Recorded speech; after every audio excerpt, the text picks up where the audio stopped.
Hi, and this is Pastor Theresa with Walking Free. Thanks for joining me again this week. I'm going to continue recapping a little bit from last week. I ended with I spoke on some of the ACEs, the adverse childhood experiences that we have growing up in our homes that we don't realize, negative experiences that begin to build, lay foundations in our lives, and then erect walls, and before we know it, we're in a soul prison, accepting it as this is who I am, this is just how I am, who I am made to be. But it's not true, and that's what this whole series podcast is about.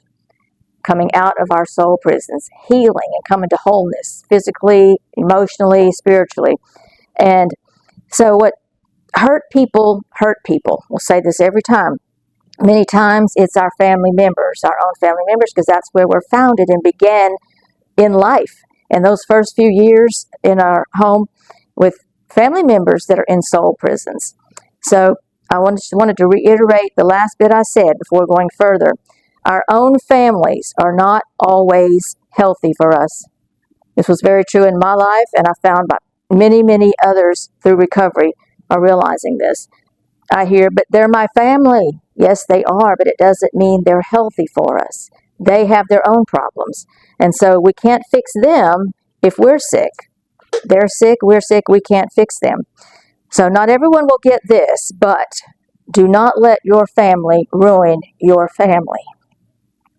Your kids, then their kids. Get healthy, get away. And just because someone is family doesn't mean you have to tolerate chaos, drama, manipulation, disrespect. When this happens to children, it begins to build a negative, damaging mindset.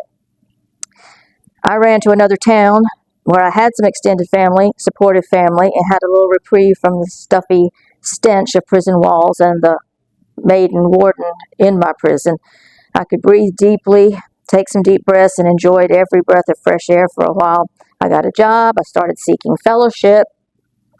And this is another area where I want to make some specifics for you, because we encourage you to find that safe place, and hopefully faith-based safe place, to get healthy. But we need to understand some things. This is where even my path took some twists and turns. I was a believer in the Lord, but we can't put church into one mold. Church is made up of people. And so when this happens and someone gets hurt in church, a lot of times that damage is never repaired in someone's life. They refuse to go back because you lump all churches into one category. And that's a trick of the enemy of our soul. And so churches are full of people. People hurt people. But continue your search. Sick people, religious people are in the churches. Jesus knew it. And when churches where a lot of people go to find help, life, joy, but don't think everyone there is fixed, okay? And you're not the only one that's not. People come in with masks on. We're afraid and ashamed to let ourselves be known, but that's where we need to be for that. I had a difficult time finding a place. Some young adults came up to me at a drive-in and witnessed to me and invited me to a Bible study in an empty army barracks, not a church, just a big empty building. And it was different. They all wanted to be there. They were all of one mind. They were all rejoicing, fellowshipping. There was friendly welcomes. The love was refreshing there. A little unnerving, too. And it was certainly different than a formal church service with a preset schedule and a Sunday dress code. The preacher sat on a bar stool, dressed in overalls, sandals, a blonde afro, and he snorted when he laughed and talked. But when he spoke of Jesus the person was represented. I met Jesus the person in me that first night I went there. The relationship with the person, and not a God far off in the sky somewhere that one day yet, I would meet and pray to somebody far away. He came in me. Colossians 1:27 tells us it's Christ in us, our hope of glory in this world. The I am, because he's one with his Father. So I stayed late that first night, just wanting to eat up so much of this and get to know this person even more. I was definitely led there. And the Lord began speaking to me everywhere, every day, all the time. I saw him everywhere. He was preparing me for the coming out of my prison walls.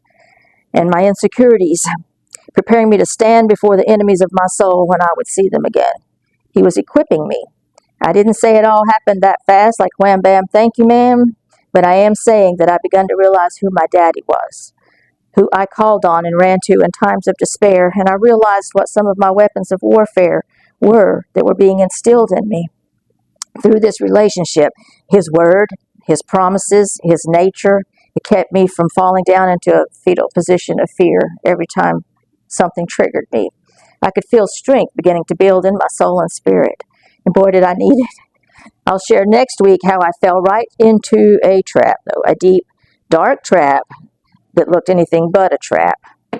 There are healthy, safe places that we can all become a part of, so I want you to find that place. Keep searching and asking until you do.